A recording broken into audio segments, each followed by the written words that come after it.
Morning mga idol, so bali nandito tayo ngayon sa gubat. Nagtatry tayong maghunting pero wala, malikat yung ating kamay.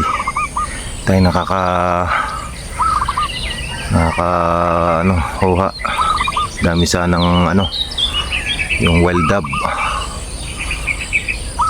So malikat yung ating kamay, tsaka yung ating gamit nalaroan ay foot pump lang. So siguro kung PCP yung gamit natin, baka nakakuha tayo. So, malikot na yung kamay ko. So kasama ko pala si Idol Rolly. So dito kami sa lugar ngayon na pwede pagkuha ng gagawing bonsai. Ayan o. So ayan si Boss Rolly. Naghuhukay siya ng kayamanan. Kamuting kahoy. Ano Boss Rolly?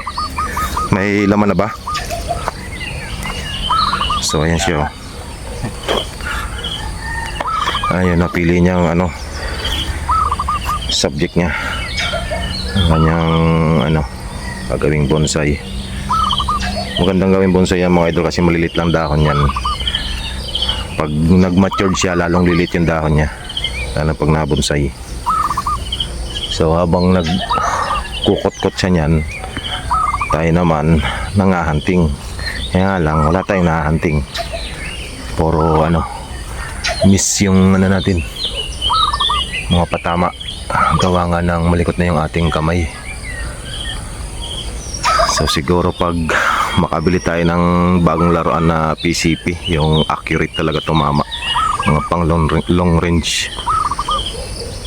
So ang gamit natin kasi foot pump lang yung iskopeta, pero okay lang din yan.